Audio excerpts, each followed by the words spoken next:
Original Rick Ross,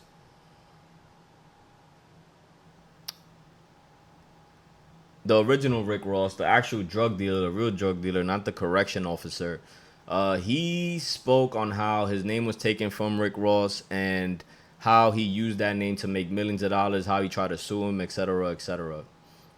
So let's get right into it. The Joe Rogan Experience. Have you ever seen anybody confront Rick Ross about you? Not in person. No. Anytime I'm around, he disappears. But is there any video of anybody can like, hey, why are you running around with this dude's name when this dude's out of jail now? Well, you know these guys. They kind of like we talked about. When you got some money, they don't care if you beating women or making them lick tampons. You know, everybody fuck with you.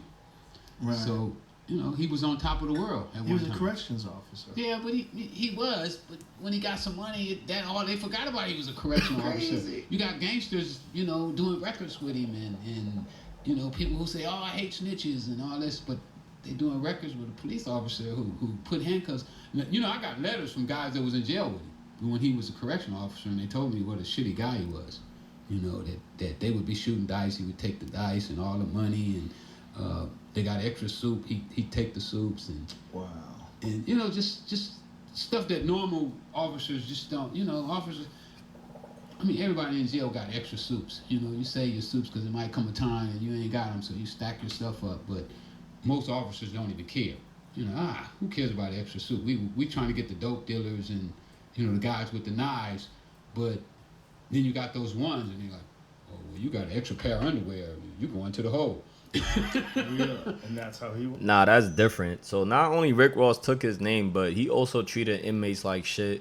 It's just really look. Rick Ross is a talented rapper. He's a great writer, but it's kind of weird that one, you're a correctional officer. Two, according to the original Rick Ross, he said that you treated prisoners like shit, and it's very contradictive to when you talk about hip hop and when you talk about being a thug, being gangster, etc., etc.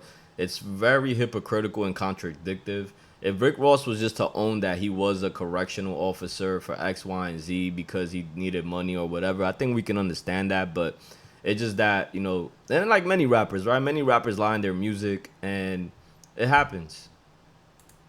That's how he was. They say that's the kind of cop he was. And then when I hear that he's the biggest gangster rapper on the planet, it's like, It's just so crazy. What is it like having a dude running around out there with your name? Like, if there was a rapper out there named Joe Rogan, I'd be like, what the fuck? I mean, it's crazy. Like, how would you take my name and not have the decency to ask me first of all? You should have asked, but then never pay homage.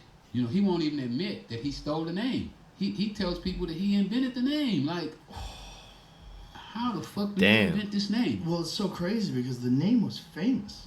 Your name was famous. Everybody knew who you were. When the case came out and when the connection to the Iran-Contra affair came out, when everybody found out what was going on, like, you were a legend. Yeah, you throw a few $1 million, toward Instagram and Facebook and the radio station, and everybody forget about that, and you put a little gold chain on, you drive a Rolls Royce and a couple of pretty girls. It's one thing if his name was Rick Ross. It's possible there could be another Rick Ross out there. I've met other Joe Rogans. That's real. Me too. I met other Rick Rosses. But what the fuck, man? The guy who knows who you are, everybody knows who you are, takes your name.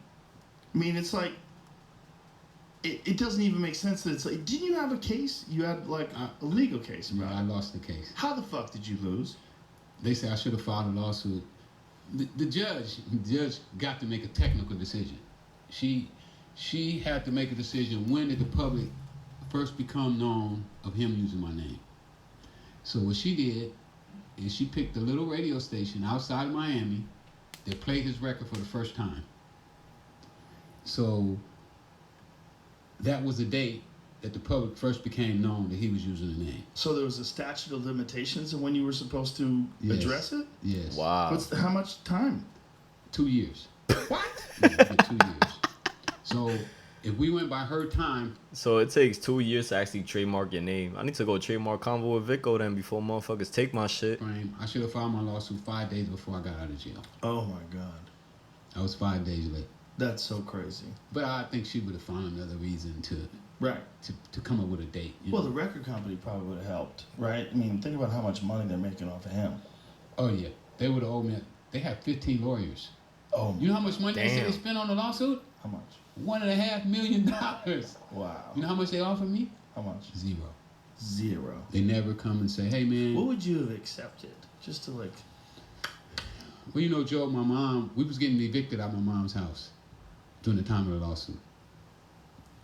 So I probably would have took $220,000 if he would have came and said, Yeah, so Rick Ross said he would have took like 200 or 250,000 because his mom was gonna get evicted. that he didn't come and ask me, or he didn't show any consideration or pay any homage to the fact that he actually took my name. So, but yeah, I probably would have took 250,000. If they'd have said 300,000, I'd have been tickled pink, because I felt that I didn't need much money to get started. meanwhile, they spent 1.5? 1.5 million. I owe them right now. I owe them $1 million. What? Yeah, I'm $1 million. I got $1 million judgment Because against you me. have to pay their legal fees. I have to pay their legal fees. Oh my. And then What judge the was like, fuck? "Oh, well, I don't believe you guys actually spend 1.5 million, but maybe $1 million." Oh my God. She gave me $1 million judgment. Isn't that insane? For your name, your fucking name, and you can't appeal this? Well, we appealed it, but once you lose to the appeals court, you're not going to the Supreme Court or anything like that. Yeah. So, yeah, that's how he wound up being able to continue to use the name. He changed to Rose though, Yeah. because they thought they might lose. Right. If this judge picks a different date, Yeah. we go to trial, Right. and I wonder why Rick Ross didn't just accepted it. Like, yeah, I did take your name. Here's $500,000. That's all you had to do. I don't know why they made this more of an issue. Well, I can see why. Maybe in the long term, let's say they do pay him, and let's say he wants to come back and say, well, by the way, y'all should give me a royalty deal or etc. every time you use this name. So I can see how in the long term this would have been an issue. But I think having a man-to-man conversation, creating a contract saying, I'm going to give you $500,000. After this, I don't owe you anything. I don't owe you I don't owe you no royalty using this name after I provided you with this $500,000. I feel like there's many different alternatives this could have been figured out between the two parties, but it did not work out. didn't want to go to trial.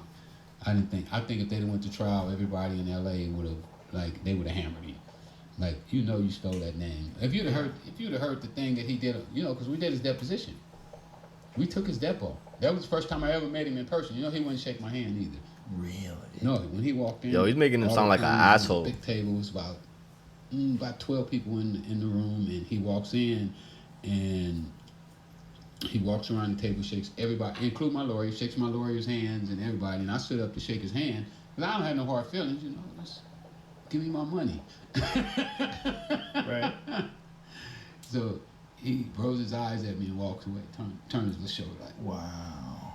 I ain't, and then he comes up with this, oh my goodness, I don't know where he got the story from. He said he played football in high school, and the whole team was called the Big East. And some guy was trying to call him Big East and accidentally called him the Big Boss, and then somebody else called him Rick Ross. From Big Boss to Rick Ross. That's his story. That's the How he dumbest. came up with the name Rick Ross. That's the dumbest fucking story. If I'd have been the judge, I would have hammered. Yo, Rick Ross, why you lying, bro? You definitely lying. There's no way that's how you came up with the name. We all know Rick Ross. It's just very, one, you took the name. Two, you're talking about drug dealing. The original Rick Ross was the biggest drug dealer ever, who had connections to the CIA to sell drugs. He didn't know at the time, but he had connections, and this is how you came up with your name, bro. Stop. Yo, why you lying, bro? Just for saying, come in my courtroom lying like that. I would have been That's like, the dumbest. But that's impossible. If he's rapping about drug dealing, and Exactly. money, it's impossible that he doesn't know who you are. Impossible. But yo, let me know what y'all think of Rick Ross taking the original Rick Ross name, who was the biggest drug dealer. Highly recommend y'all go watch that full episode on the Joe Rogan podcast. But let's move on.